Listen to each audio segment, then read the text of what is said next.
ST. I purchased this car back in December of 2017. Back then, I had just started a new job. I was looking for a fun commuter car to daily drive. My only non-negotiable was that the car have a manual transmission. I was considering options like a CTS-V, or an M3, or a WRX. But then I stumbled across this sporty little turbo hatchback, went to test drive it just out of spite, and fell in love with the car. Out of the box, Ford rates this little hatchback's 1.6-liter turbo engine at 197 horsepower and 214 pound-feet of torque at the crank. In the real world, after about 80,000 miles and a recently added cold air intake and a 93 octane tune, my car put down 178 horsepower and 239 pound-feet of torque at the wheels on a known conservative dyno. Since then, I've replaced the snow tires with summer tires, added an aftermarket intercooler, and have the ability to run an E30 tune for a little bit more power. I haven't had it back on the dyno, but I'm confident that my dyno numbers would be around 190 horsepower and 250 pound-feet of torque. Peak torque comes on before 2500 RPMs. As a result, you push the pedal in any gear, the boost comes on, and the car just goes. The abundant, usable power is combined with one of the best factory suspension setups I've ever experienced. The car is eager to turn in, easy to balance with the throttle mid-corner, and on corner exit, it grips and goes. The gear ratios in the 6-speed manual transmission are close and well positioned for track use. It's easy to keep the car in the power band. However, with the torque coming on so low in the RPM range, that's hardly a necessity. Shifts are precise, and I've heard some express a desire for a shorter throw, but I like it just the way it is. Living with the car day to day for 3 years has been enjoyable. Cargo space is modest, but the headroom and legroom are surprisingly big.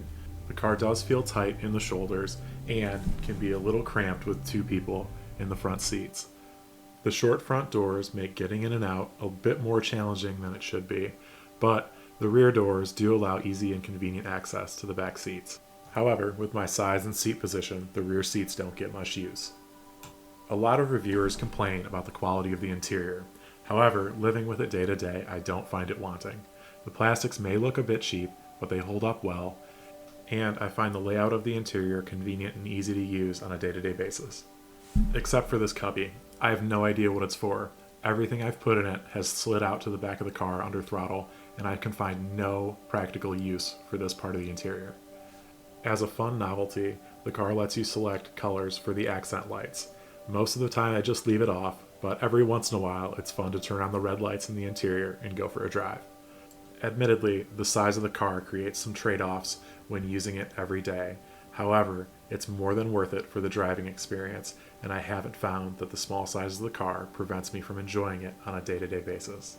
As a side note, I don't have the Recaros. Everyone loves them, but I find them a little bit difficult to get in and out of every day.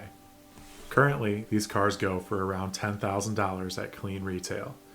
But that's not the end of the value story for this car. With the smaller wheels and tires and other items, the running costs of this car are incredibly low. For instance, my winter set of wheels and tires, brand new, was around $1,300. My summer set was around $1,000. On many other fun-to-drive cars, you'll pay that much just for new tires. As we're getting to the close of the review, I want to leave you with a story that solidified my choice in the Fiesta ST as a great car. In the summer of 2018, I took my car to Groton Raceway for a track weekend with my friends. The format was 20 or 30 minute sessions spaced out throughout Friday, Saturday, and Sunday. I ended up in the same run group as a Ford Focus RS, the Fiesta's bigger, faster, older brother.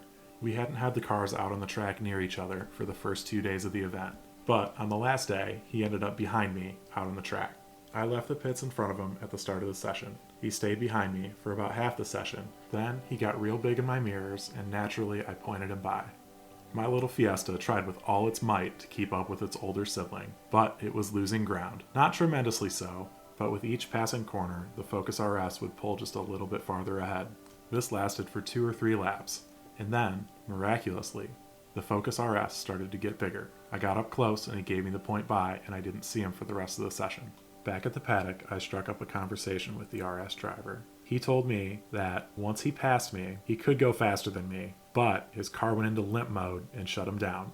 And that story demonstrates my favorite part about the Fiesta ST.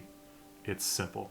I drove it as hard as I absolutely could for 3 days straight on a racetrack with no problems or issues. That gives me the confidence to recommend this as a great car and to say that the Fiesta ST is definitely not overrated.